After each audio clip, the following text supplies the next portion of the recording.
Hello my dear students.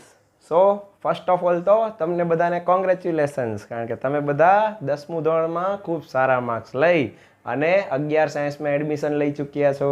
તેના માટે ખૂબ ખૂબ અભિનંદન. બરાબર. હવે આપણે જે 10થમાં તમે જે અત્યાર સુધી પ્રિપરેશન કરી હતી એ અને 11-12 સાયન્સની પ્રિપરેશન થોડી ડિફરન્ટ છે. બરાબર. એમાં તમે જે 10મામાં ભણતા હતા તો તમારે જે સાયન્સ આવતું હતું આખું એક સાયન્સ આવતું, જેમાં તમારે 3 પાર્ટ આવતા. કયા 3 પાર્ટ? તો કે એમાં ફિઝિક્સ આવતું, એમાં જ કેમેસ્ટ્રી આવતું અને એમાં જ બાયોલોજી આવતું. હવે આપણે એ ત્રણેય સબ્જેક્ટ અલગ અલગ ભણવાના છે, એટલે કે ત્રણેયની અલગ અલગ બુક્સ આવશે. અને આપણે જે કેમેસ્ટ્રી તમે ભણી ગયા છો 9મા 10મા ધોરણમાં એ જ કેમેસ્ટ્રી થોડું ડીપમાં શીખશું. બસ સાયન્સમાં એ જ વસ્તુઓ છે પણ વધારે ને વધારે ડીપમાં જતું જવાનું છે. બરાબર. તો હું તમારું કેમેસ્ટ્રી લઈશ અને મને ઓળખો જ છો બધા, રામાણી સર. બરાબર. અને આપણે જે કેમેસ્ટ્રી ભણશું એ બીજે બધે ભણાવે છે એવી રીતે નહીં. આપણે એક વર્ડ વાપરશું કેમેસ્ટ્રી માટે, ટ્રિકી કેમેસ્ટ્રી. બરાબર. એટલે આપણે જ્યાં જ્યાં એવું લાગે કે થોડુંક અઘરો ટોપિક છે ત્યાં નવી નવી ટ્રિક્સ આપશું. બરાબર. અને જેથી આપણને કેમેસ્ટ્રી વિશે કેવો લાગે? ઇન્ટરેસ્ટિંગ. અને યાદ રાખવું કેવું લાગે? એકદમ સહેલું. બરાબર.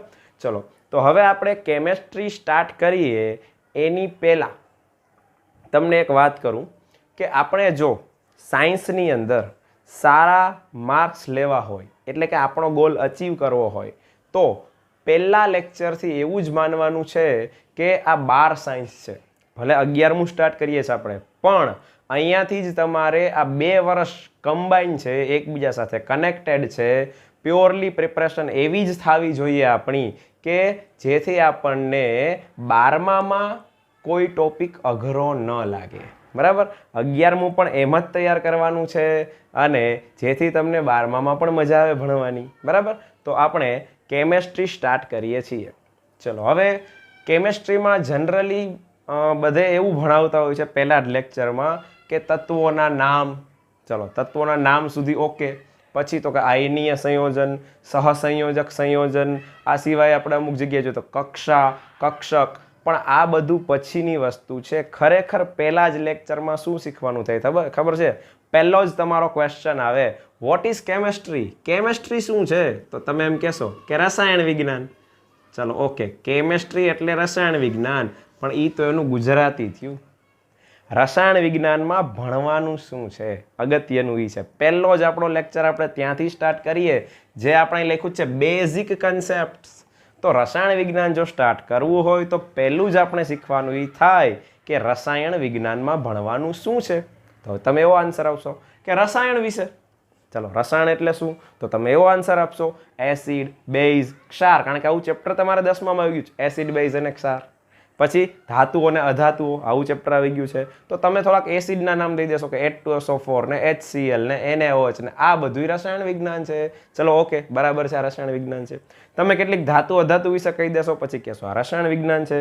તમે આલ્કોહોલ અને કાર્બોક્સિલિક એસિડના કહી દેશો, પછી કહો કે રસાયણ વિજ્ઞાન છે. બરાબર છે, પણ આ બધાને કમ્બાઈન કરીને કેવું હોય તો રસાયણ વિજ્ઞાન શું છે? એકદમ શોર્ટમાં કેવું હોય તો કે રસાયણ વિજ્ઞાનમાં શું ભણવાનું આવે? તો કે દ્રવ્ય વિશે.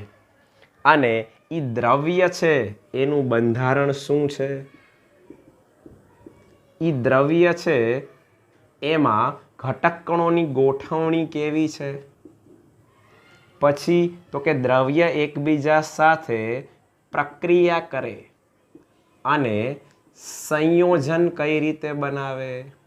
બસ આ બધું શીખવું, એના માટેની વિજ્ઞાનની એક બ્રાન્ચ, એક શાખા, જેને કહેવામાં આવે રસાયણ વિજ્ઞાન. તો આપણે રસાયણ વિજ્ઞાનમાં દ્રવ્ય વિશે શીખવાનું છે. કે તો પહેલો જ ક્વેશ્ચન એ થાય કે તો પછી દ્રવ્ય કોને કહેવું? બરાબર. જો આપણે એક એક ટોપિકમાં ધીમે ધીમે ધીમે ઊંડા ઉતરતા જશું એટલે તમને આઈડિયા આવતો જશે કે કેમેસ્ટ્રી ખરેખર શું છે અને કેમેસ્ટ્રીમાં ખરેખર શું ભણવું જોઈએ. તો આપણે દ્રવ્ય, દ્રવ્ય કોને કહેશું ત્યાંથી સ્ટાર્ટ કરીએ. ચાલો, તો દ્રવ્યને ઇંગ્લિશમાં કહેવાય મેટર. ચલો, દ્રવ્ય એટલે શું ખબર છે? દ્રવ્યની વ્યાખ્યા શું છે? જે પદાર્થ દળ ધરાવે છે અને જગ્યા રોકે છે તેને દ્રવ્ય કહે છે. બહુ સિમ્પલ ડેફિનેશન છે. ચલો, તો દળ ધરાવે ને જગ્યા રોકે એવા પદાર્થની વાત કરીએ તો આપણી આજુબાજુમાં આપણે ઘણા બધા એક્ઝામ્પલ્સ આપી શકીએ. જેમ કે આ માર્કર છે. ચલો, માર્કર દળ ધરાવે છે, જગ્યા રોકે છે, એટલે કે માર્કર છે એ દ્રવ્ય છે. બરાબર. આજુબાજુમાં બીજી વાત કરીએ તો પંખો. પંખોય દળ ધરાવે, જગ્યા રોકે તો એ પણ શું છે? દ્રવ્ય છે. બરાબર. પાણી, પાણીનું પણ કંઈક દળ હોય અને જગ્યા રોકે તો પાણી પણ શું છે? દ્રવ્ય છે. એ જ રીતે હવા, હવા પણ દળ ધરાવે. એમાં N2 ને O2 જેવા વાયુઓ છે જેનું કંઈક દળ છે. બરાબર. અને એ પણ જગ્યા રોકે છે તો હવા પણ શું કહેવાય? દ્રવ્ય. તો એમ કહેવાય કે આપણી આજુબાજુમાં જે કંઈ છે એ બધું જ શું છે? દ્રવ્ય છે. હવે એ દ્રવ્ય શું છે એ તમને ખબર પડી ગઈ તો એમાં દ્રવ્ય શેનો બનેલો છે અને એ જેનો બનેલો છે એની ગોઠવણી અંદર કઈ રીતે છે, એનું બંધારણ શું છે, એની ગોઠવણી શું છે, દ્રવ્ય એકબીજા સાથે પ્રક્રિયા કરે અને સંયોજન કઈ રીતે બનાવે, બસ આ બધાનો અભ્યાસ એને શું કહેશું આપણે? રસાયણ વિજ્ઞાન. ચલો, તો ખબર પડી ગઈ રસાયણ વિજ્ઞાનમાં શેના વિશે ભણવાનું છે? દ્રવ્ય વિશે. દ્રવ્ય શું છે? જે પદાર્થ દળ ધરાવે અને જગ્યા રોકે એ દ્રવ્ય છે અને આપણી આજુબાજુમાં જે કંઈ છે એ બધું શું છે? દ્રવ્ય જ છે. તો આજુબાજુનો બધો અભ્યાસ એટલે આપણે શું કહેશું? કેમેસ્ટ્રી. એનો મીનિંગ કે આપણી આજુબાજુમાં નકરું કેમેસ્ટ્રી જ છે. આપણે સવારે ઉઠીએ ત્યારથી રાતના સૂઈએ ત્યાં સુધી આપણે કેમેસ્ટ્રીના જ સંપર્કમાં છીએ. તો આપણી આજુબાજુ બધું શું છે? કેમેસ્ટ્રી છે. ફિઝિક્સ વાળા એમ કહેશે આપણી આજુબાજુ બધું ફિઝિક્સ છે. બરાબર. બાયોલોજી વાળા એમ કહેશે બાયોલોજી ઇઝ લાઈફ. ચલો, બરાબર છે, બધું ઈ જ છે. તો એનો મીનિંગ કે આપણી આજુબાજુમાં જે કંઈ છે એ શું છે? સાયન્સ. અને તમે બહુ જ નસીબદાર છો કે તમે સાયન્સ ફિલ્ડ પસંદ કર્યું છે. બરાબર. કારણ કે જે ડે ટુ ડે લાઈફના એક્સપિરિયન્સીસ છે એ જ આપણે સાયન્સમાં ભણવાના છે. તો સાયન્સ ઇઝ વેરી ઇન્ટરેસ્ટિંગ. બરાબર. અને પહેલેથી તમે ઇન્ટરેસ્ટથી ભણશો સાયન્સ તો તમને બહુ જ મજા આવશે. સાયન્સ જરાય અઘરું નહીં લાગે. જે વસ્તુમાં ઇન્ટરેસ્ટ પડે ને એ વસ્તુ ક્યારેય અઘરી લાગતી નથી. બરાબર. તો ઇન્ટરેસ્ટથી આપણે સાયન્સ ભણવાનું છે. બરાબર. ચાલો, હવે મેં તમને કીધું સવારે ઉઠીએ ત્યારથી રાતના સૂઈએ ત્યાં સુધી આપણે કેમેસ્ટ્રીથી ઘેરાયેલા છીએ. જેમ કે તમે ખાલી વિચારો કે સવારે ઉઠીએ, બરાબર, તો ઉઠીને હાથમાં શું લઈએ આપણે? તો કે બ્રશ. બ્રશનું જે હેન્ડલ છે એ શેનું બનેલું છે? Polymer, plastic. તો એ શું છે? કંઈ નહીં, કેમેસ્ટ્રી છે. બીજું શું? એના ટૂથબ્રશના જે રેસા છે નાયલોનના બનેલા છે તો એ પણ પોલિમર છે. બરાબર. પછી એમ કે ટૂથપેસ્ટ લગાડીએ તો એમાંય કેલ્શિયમના સંયોજનો છે, ફ્લોરિનના સંયોજનો છે. ત્યારબાદ પાણી લઈએ કોગળા કરવા માટે તો H2O એ પણ રસાયણ છે.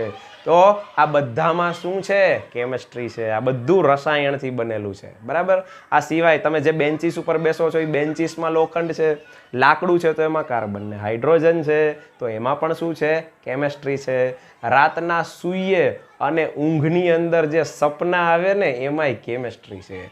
આપણા મગજની જે કાર્યશૈલી છે એમાં પણ ઘણા બધા કેમિકલ્સ સંકળાયેલા છે. આપણા ખોરાકનું જે પાચન થાય છે એમાં HCl એસિડનો ભાગ છે.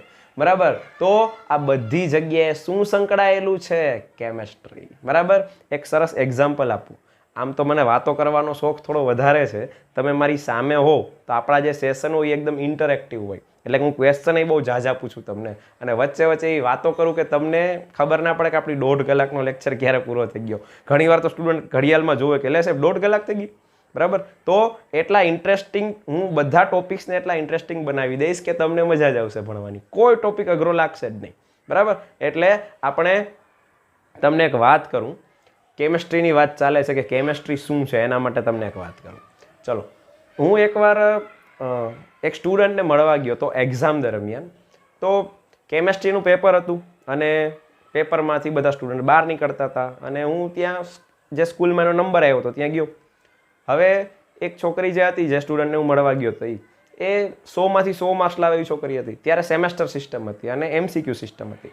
એટલે 100માંથી 100 માર્ક્સ લાવી છોકરી હતી. બહાર આવતા આવતા રડતી હતી એટલે મને એવું થયું કે આનું પેપર નબળું ગયું લાગે છે, પેપર કદાચ બહુ હાર્ડ હોવું જોઈએ, બરાબર. તો એ આવીને રડતી રડતી એવું કહે કે સર મારો 4 માર્કનો એક ક્વેશ્ચન ભૂલથી ખોટો ટીક થઈ ગયો. એટલે મેં કીધું કોઈ વાંધો નહીં, બાકીનું? તો કે બાકીનું 96 માર્ક્સનું 100% સાચું છે અને મારે 96 માર્ક્સ આવશે, બરાબર. હવે મેં કીધું તો 96 માર્ક્સ કંઈ નબળા માર્ક્સ નથી, બહુ સારા માર્ક્સ છે, એમાં રોવાનું શું છે, બરાબર. તો છતાં એ કે સર મારે તો 100માંથી 100 જ લેવા હતા અને કેટલી બધી વાર રોએ રાખી.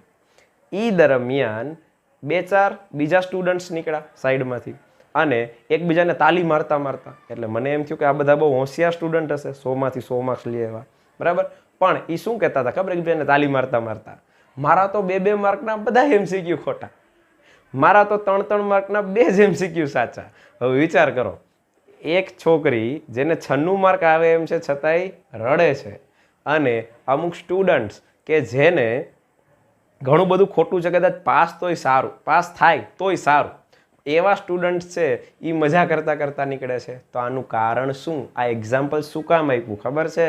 એનું કારણ એ છે કે આપણા મગજની અંદર સિરોટોનિન નામનું એક રસાયણ હોય જે આપણો મૂડ ડેવલપ કરે, મૂડ લઈ આવે, બરાબર, મૂડ જતો રહીએ.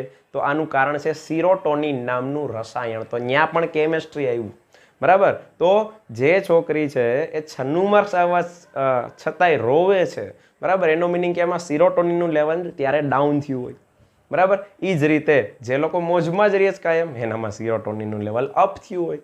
તો આ બધું શેના પર આધારિત છે? કેમેસ્ટ્રી, કેમિકલ્સ, બરાબર.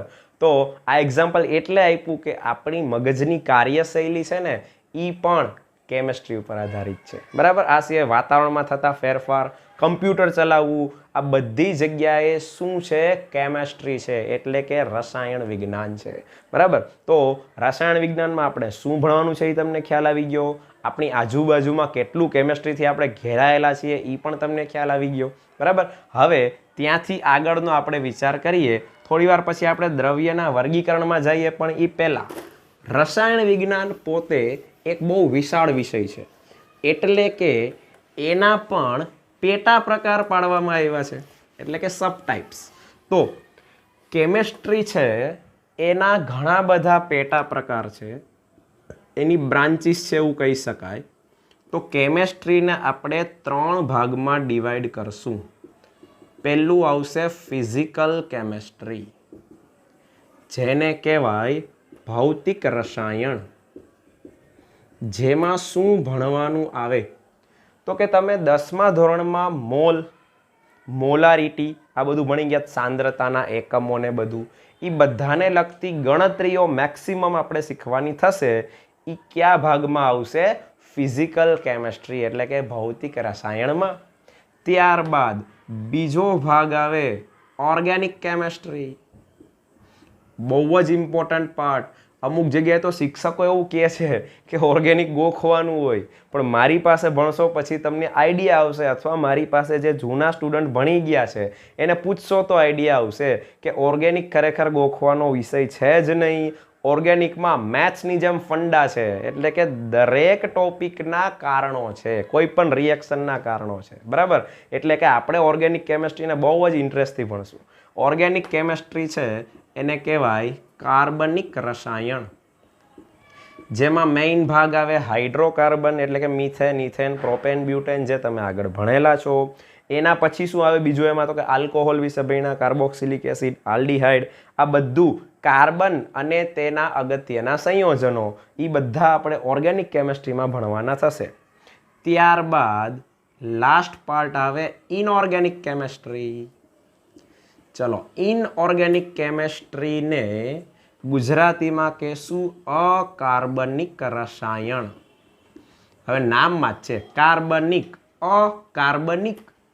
આમાં કાર્બન અને તેના સંયોજનો વિશે ભણવાનું આવશે. આમાં આવર્ત કોષ્ટકના બાકીના તત્વો જે સંયોજનો બનાવે છે, જે તમે ભણી ગયા છો એવા જોઈએ. જો nitric acid, sulphuric acid, ammonia, આ બધા એવા સંયોજનો છે જેમાં ક્યાંય કાર્બન નથી. તો આના વિશેનો જે અભ્યાસ આવશે એને આપણે શું કહેશું? અકાર્બનિક રસાયણ. તો મુખ્ય બ્રાન્ચ આ 3 છે. રસાયણ વિજ્ઞાનને મુખ્ય કેટલા ભાગમાં વહેંચવામાં આવ્યું છે? 3 ભાગમાં. કયા 3 ભાગ? ભૌતિક રસાયણ, કાર્બનિક રસાયણ અને અકાર્બનિક રસાયણ. આપણે શું બોલશું? ફિઝિકલ કેમેસ્ટ્રી, ઓર્ગેનિક કેમેસ્ટ્રી અને ઇનઓર્ગેનિક કેમેસ્ટ્રી. પણ આ તો થઈ મેઇન બ્રાન્ચ. આ સિવાય ઘણી બધી સબ બ્રાન્ચ છે હજી. તો ઈ બ્રાન્ચ કઈ? તો કે આપણે એક લઈએ બાયોકેમેસ્ટ્રી. બાયોકેમેસ્ટ્રીમાં શું આવે? તો કે જૈવ રસાયણ. જૈવ રસાયણ એટલે આપણા શરીરમાં વિટામિન, પ્રોટીન, આ આપણે જે લઈએ છીએ એ બધા શું છે? કાર્બનિક ઘટકો જ છે. પણ એમાં ઈ શરીરમાં ગયા પછી પાચન કઈ રીતે થાય, ન્યુક્લિક એસિડ, ડીએનએ, આરએનએ, આ બધા વિશે ભણવાનું આવે. એની જે બ્રાન્ચ છે એને શું કહેવામાં આવે? બાયોકેમેસ્ટ્રી. બરાબર. ચાલો, એના પછી બીજું એક ભણવાનો ભાગ આવે એનાલિટિકલ કેમેસ્ટ્રી. ચલો, એનાલિટિકલ કેમેસ્ટ્રી છે એને ગુજરાતીમાં કહેવાય વૈશ્લેષિક રસાયણ. ઉપર જે બાયોકેમેસ્ટ્રી લખ્યું એને કહેવાય જૈવ રસાયણ. ચલો, એનાલિટિકલ કેમેસ્ટ્રીમાં શું આવે? તો કે તમને કોઈ પણ સંયોજન સફેદ કલરનો પાવડર માની લો કે આપી દઈએ અને એમાં નક્કી કરવાનું હોય કે આમાં કયા તત્વો હાજર છે, કાર્બન, હાઇડ્રોજન, ઓક્સિજન, પછી એનું પ્રમાણ કેટલું કેટલું છે અને એનું અણુસૂત્ર શું બનશે, આ બધું જે નક્કી કરવાનું આવે એને વિશ્લેષણ કર્યું કહેવાય. અને ઈ કેમેસ્ટ્રીને શું કહેવાય? Analytical chemistry. ત્યારબાદ આવે ફાર્માસ્યુટિકલ કેમેસ્ટ્રી. હવે ફાર્માસ્યુટિકલ કેમેસ્ટ્રી અને મેડિસિનલ કેમેસ્ટ્રી, આ બેમાં દવાઓને લગતું રસાયણ વિજ્ઞાન તમારે ભણવાનું થાય.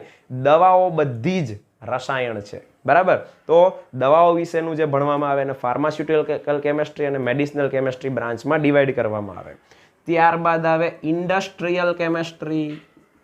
ચલો, ઇન્ડસ્ટ્રીયલ કેમેસ્ટ્રીમાં તમે જે સલ્ફ્યુરિક એસિડના ઉત્પાદનની સંપર્ક વિધિ ભણી છે 10મા ધોરણમાં, તો એ ઔદ્યોગિક ઉત્પાદન છે. આવા ઉદ્યોગોમાં રસાયણો કઈ કઈ રીતે બનાવવાના થાય એ બ્રાન્ચને શું કહેવામાં આવે?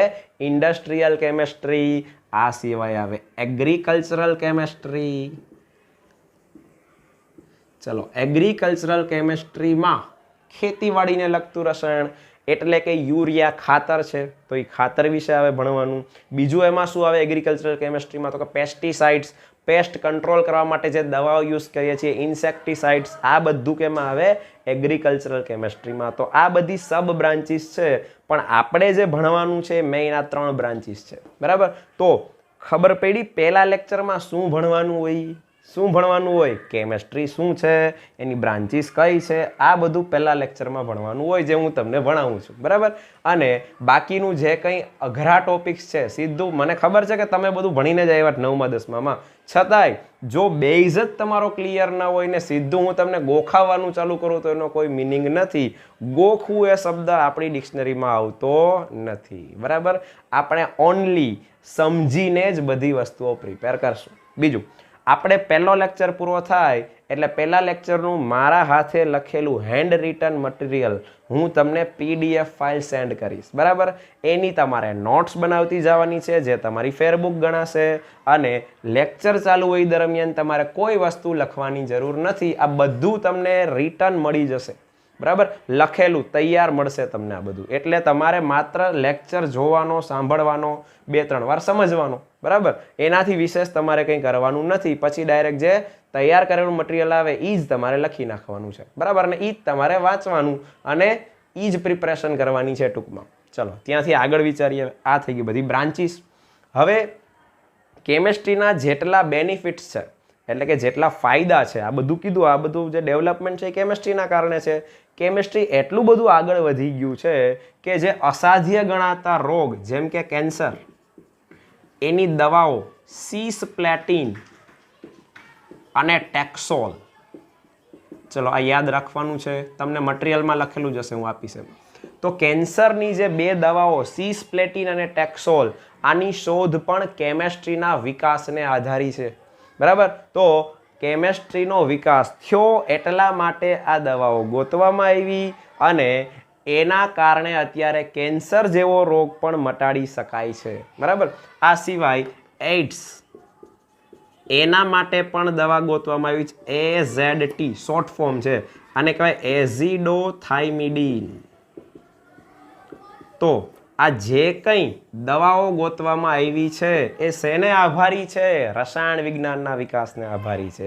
એ સિવાય આ બધું મેં તમને કીધું આમાં કેટલું બધું છે જે આપણા ઉપયોગમાં આવે એવું છે. અને ઇવન એર કન્ડિશનર, રેફ્રિજરેટર, આપણે જે કંઈ સુખ સુવિધાઓ ભોગવીએ છીએ ને એ બધું રસાયણ વિજ્ઞાનને આભારી છે. પણ જેમ એક સિક્કાની બે બાજુ હોય એમ રસાયણ વિજ્ઞાનના ગેરફાયદા પણ છે. હવે વિચારો, આટલી બધી સુખ સુવિધા આપણે ભોગવીએ છીએ પણ તમને બધાને ખબર છે CFC શું છે? ક્લોરોફ્લોરોકાર્બન. અને એસીમાં અને રેફ્રિજરેટરમાં યુઝ થાય છે. અને આનો એક અણુ ઓઝોનના 1,00,000 અણુના ક્ષયન કરવાની ક્ષમતા ધરાવે છે. આ તમને ખ્યાલ જ છે. તો એ બહુ નુકસાનકારક છે. પણ પાછું કેમેસ્ટ્રીના વિકાસના કારણે આનો પણ વિકલ્પ ગોતી શકાયો છે. બરાબર. અને એકદમ વિનાશકારી જો બાબત જોઈએ કેમેસ્ટ્રીનો જે વિકાસ થયો છે એની, તો અણુબોમ્બ અને પરમાણુ બોમ્બ જે સમગ્ર વિશ્વનો વિનાશ કરી શકે એ પણ કેમેસ્ટ્રીની શોધને જ આભારી છે. બરાબર. તો આપણે સારા પાસા જોવાના છે, નબળા પાસા નહીં. બરાબર. અને કેમેસ્ટ્રીનો સારી જગ્યાએ જ ઉપયોગ થાય એ આપણે ધ્યાન રાખવાનું છે. તમે પણ ભવિષ્યમાં આગળ જતા સાયન્સમાં ઘણા બધા આગળ વધશો, ઘણા બધા ફિલ્ડ, અલગ અલગ ફિલ્ડમાં જશો. તો હજી કેમેસ્ટ્રીમાં ઘણા બધા એવા પ્રશ્નો છે કે જેનું નિરાકરણ નથી મળ્યું. તો એવા પ્રશ્નોનો ઉકેલ તમારે કરવાનો છે. તો દેશને બહુ સારા એવા વૈજ્ઞાનિકોની પણ જરૂર છે. બરાબર. તો આપણે એ બનવાનું છે. એવું નહીં કે બધા વૈજ્ઞાનિકો જ બનો. બધા કંઈક કંઈક એવા સારા ફિલ્ડમાં જાઓ, જ્યાં રિસર્ચ ફિલ્ડમાં તમે જાઓ. બરાબર. અને તમે બહુ આગળ વધો એવી બધાને શુભેચ્છા. ચાલો હવે આગળ, ત્યાંથી આગળ વધીએ. હવે આપણે એ બધું ભણ્યા કે કેમેસ્ટ્રીમાં શું આવે, કેમેસ્ટ્રીનો વિકાસથી શું ફાયદો છે, શું નુકસાન છે. હવે આપણે પાછા યાદ કરો, ચેપ્ટર ચાલુ કર્યું ત્યારે, આપણે આજનો લેક્ચર ચાલુ કર્યો ત્યારે શું કીધું હતું કે કેમેસ્ટ્રીમાં શું ભણવાનું આવે? તો આપણે એક વર્ડ લીધો હતો, દ્રવ્ય. અને દ્રવ્ય એટલે શું એ પણ મેં તમને ભણાવ્યું. આપણી આજુબાજુમાં જે કંઈ છે એ બધું દ્રવ્ય જ છે. તો હવે એ દ્રવ્યનું વર્ગીકરણ કઈ રીતે થાય? આપણે હવે નેક્સ્ટ ટોપિક એ આવશે, દ્રવ્યનું વર્ગીકરણ. તો પહેલાં તો આપણે એ કે દ્રવ્ય શેનું બનેલું હશે? આજે મેટરની આપણે વાત કરીએ છીએ દ્રવ્યની, એ દ્રવ્ય શેનું બનેલું છે? આ માર્કર શેની બનેલી છે?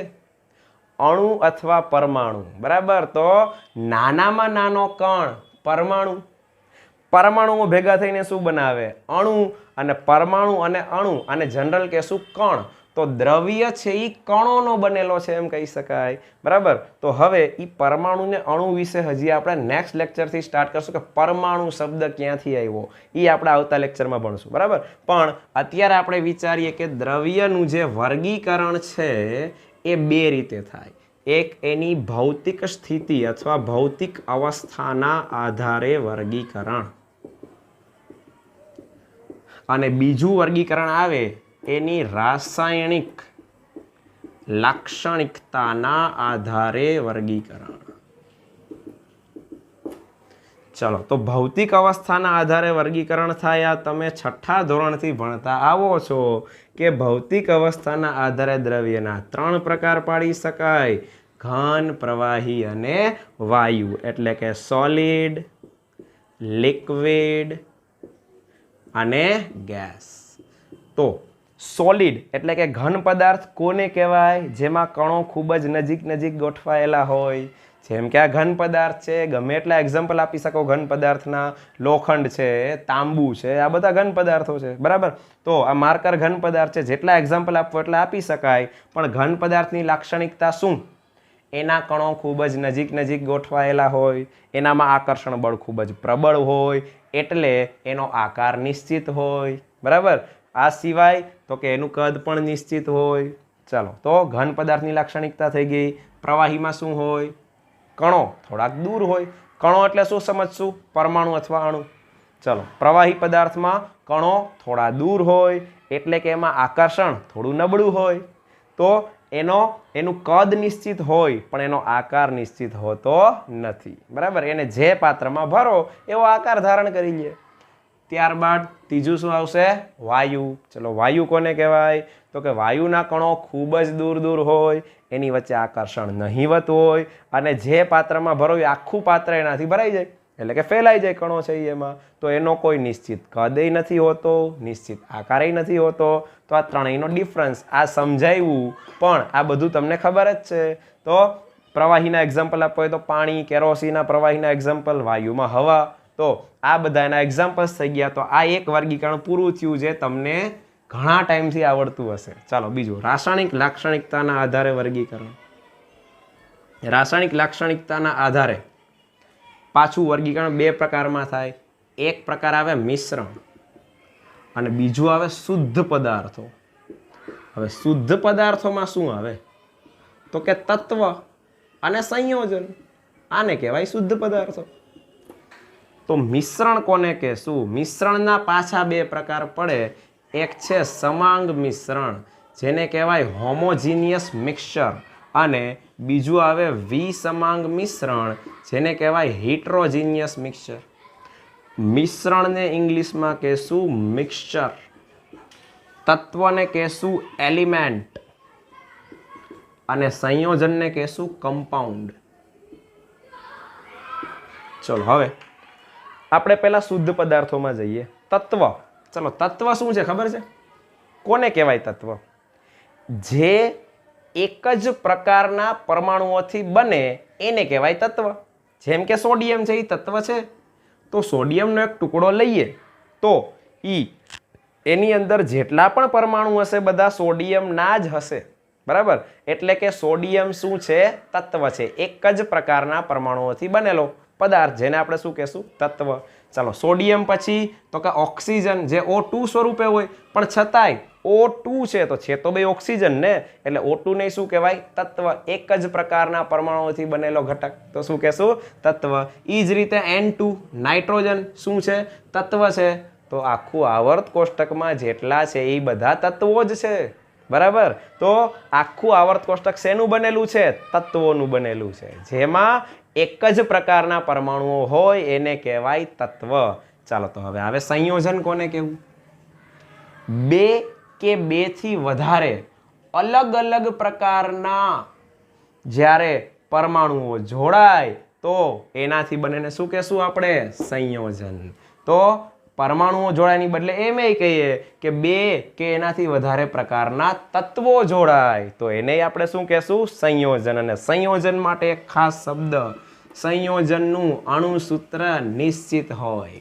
તો સંયોજનના આપણે જો એક્ઝામ્પલ લેવા હોય તો H2O સંયોજન છે, NH3 એમોનિયા છે એ સંયોજન છે, H2SO4 છે એ સંયોજન છે. તો બરાબર જુઓ તો આમાં બે પ્રકારના તત્વો જોડાયેલા છે. તો બે કે બેથી વધારે તત્વોના જોડાણથી જે બને એને આપણે શું કહેશું? સંયોજન. પાણી, એમોનિયા, સલ્ફ્યુરિક એસિડ, આ બધાને આપણે શું કહેશું? સંયોજન. તો તત્વ માટે મેં તમને શું કીધું? આખું આવર્ત કોષ્ટક છે એ શેનું બનેલું છે? તત્વનું.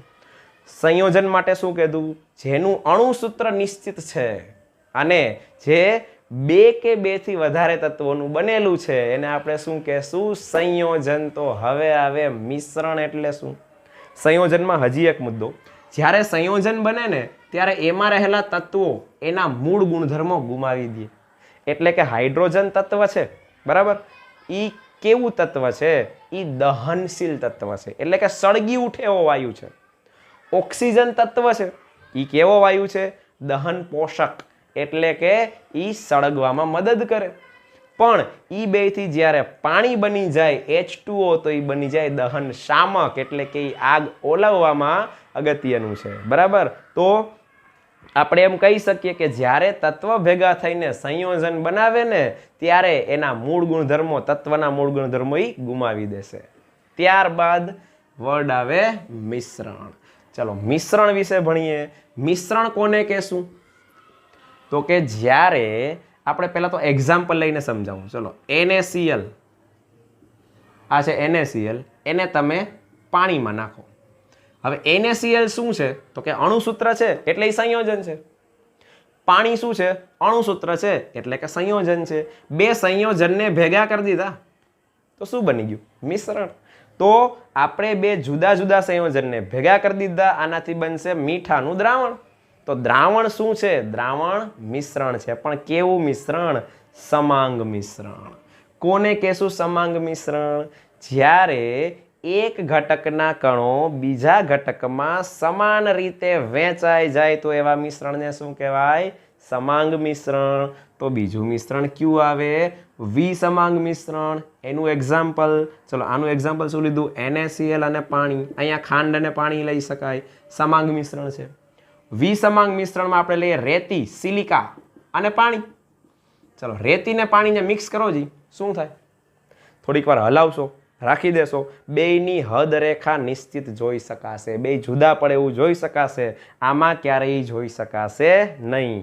તો જ્યારે બે ઘટકોને હદ રેખાથી જુદા કરી શકાય તો એને કેવું મિશ્રણ કહેશું? વિસમાંગ મિશ્રણ. બરાબર. તો અહીંયા આપણે દ્રવ્યનું વર્ગીકરણ ભણ્યા. બરાબર. હવે આપણે અહીંયા આજનો લેક્ચર પૂરો કરીએ છીએ.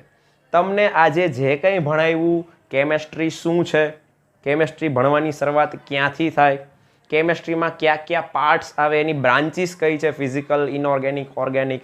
આ સિવાય મેં ઘણી બધી બ્રાન્ચ તમને સબ બ્રાન્ચ પણ સમજાવી.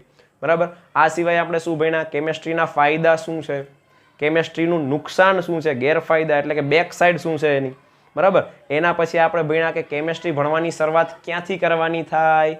દ્રવ્યથી. અને દ્રવ્ય શેનો બને? પરમાણુ ને અણુ.